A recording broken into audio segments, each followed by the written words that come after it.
Bienvenue à ce bulletin d'information de Rwanda TV. Tout de suite, les grands titres. Le Rwanda et le Japon ont signé un accord d'aide de 22 millions de dollars américains. Lors du Forum mondial sur l'économie circulaire, le ministère rwandais de l'Environnement a lancé un programme visant à transformer les déchets biodégradables en opportunités d'emploi.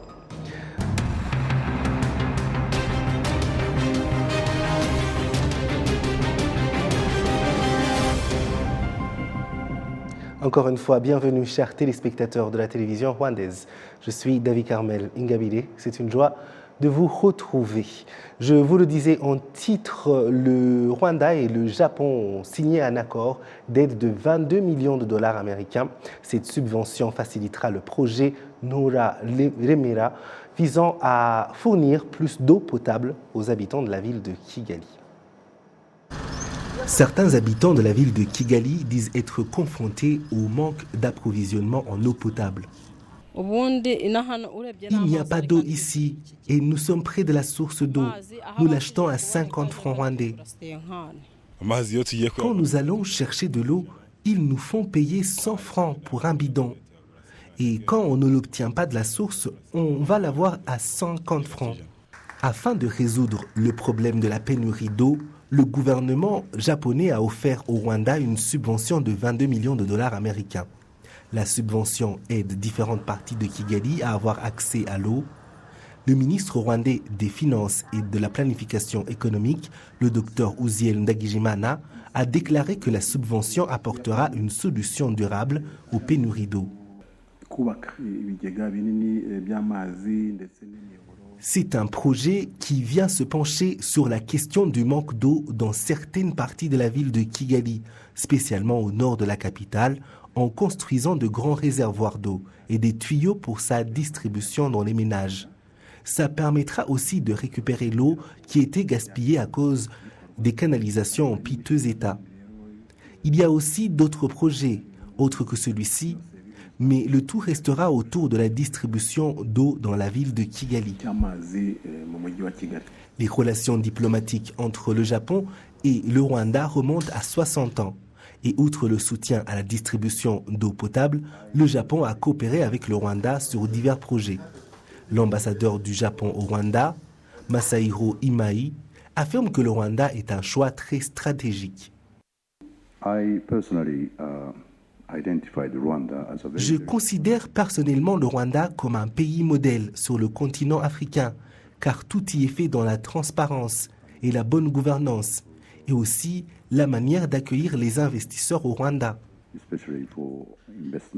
Le financement devrait être utilisé pour acheter des équipements qui aideront à apporter de l'eau potable à la population et à la distribuer dans les régions de Gisozi, Kinyinya, Remera et d'autres endroits pour garantir que d'ici 2024, chaque village du Rwanda ait accès à de l'eau potable. Lors du Forum mondial sur l'économie circulaire, le ministère rwandais de l'Environnement a lancé un programme visant à transformer les déchets biodégradables en opportunités d'emploi, ce qui a été perçu par le secteur privé comme une incitation à attirer les investisseurs et à favoriser le progrès technique. Les entreprises de collecte de déchets utilisent des camions désignés qui transforment les déchets en engrais et en matériaux de construction en plastique.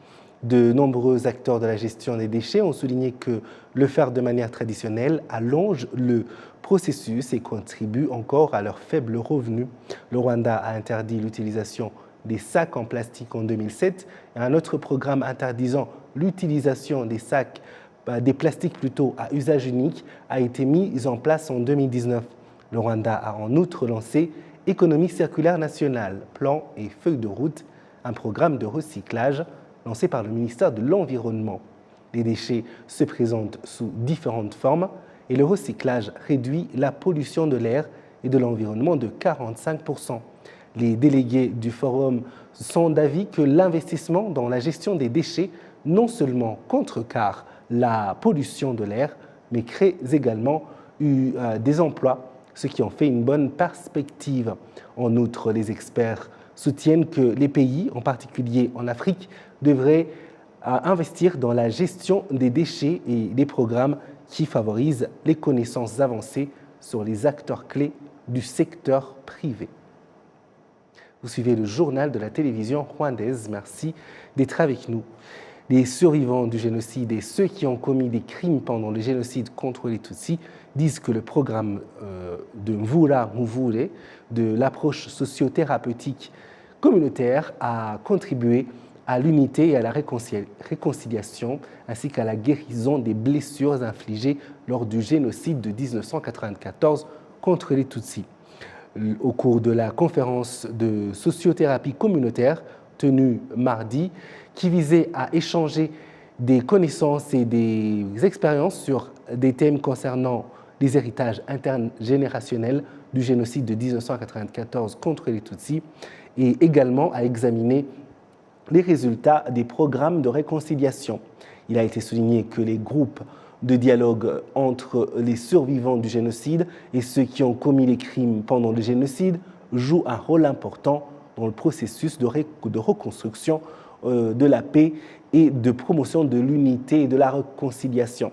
Lucie Nzaramba, directrice exécutive de l'organisation communautaire de sociothérapie qui a mis en œuvre le projet Mvula Muvule, souligne que ce voyage de guérison et de réconciliation a abouti à des projets de développement. Wachu Julienne, directrice exécutive de résilience communautaire au ministère de l'Unité nationale et de l'engagement physique, souligne que les programmes de dialogue contribuent grandement à renforcer l'unité entre les Rwandais et exhorte les organisations chargées de mettre en œuvre ces programmes à aider également les participants au projet de développement. Cela fait 17 ans que ce programme a commencé et il a bénéficié à plus de 35 000 personnes dans les programmes d'unité et de réconciliation. Il est mis en œuvre dans 12 districts du pays. Du sport avant de passer à l'international. Ouassé Nawal pratique l'haltérophilie et elle est la seule fille à avoir remporté une médaille d'or au tournoi africain qui s'est déroulé en Égypte. Elle souhaite que la fédération d'haltérophilie au Rwanda puisse organiser davantage de tournois pour que des jeunes filles y participent en grand nombre. Kassim Youssouf nous fait le point.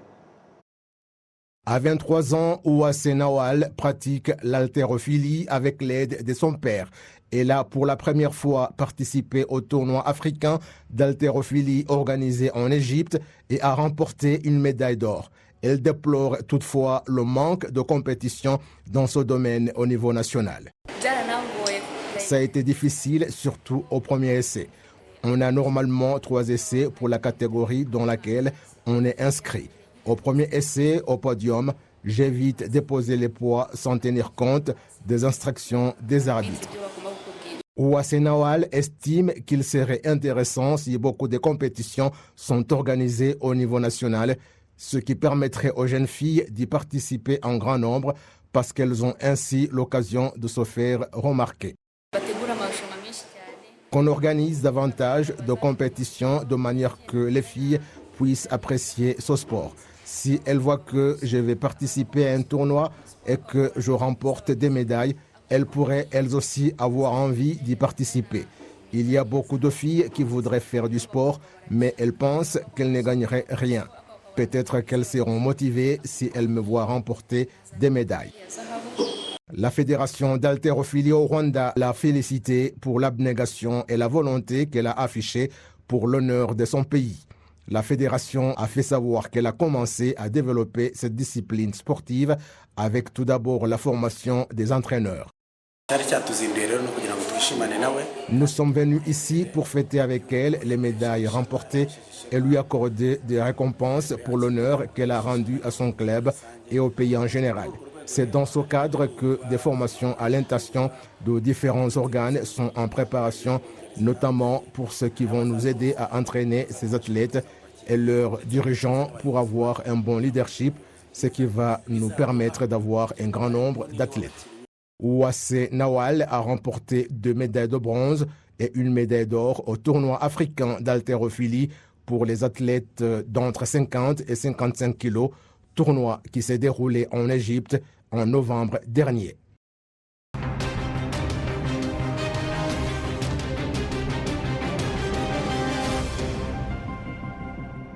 Et voilà, c'est tout pour ce journal. Merci de nous avoir suivis. Je remercie toute l'équipe qui m'a aidé à le préparer. Au plaisir de très bientôt vous retrouver.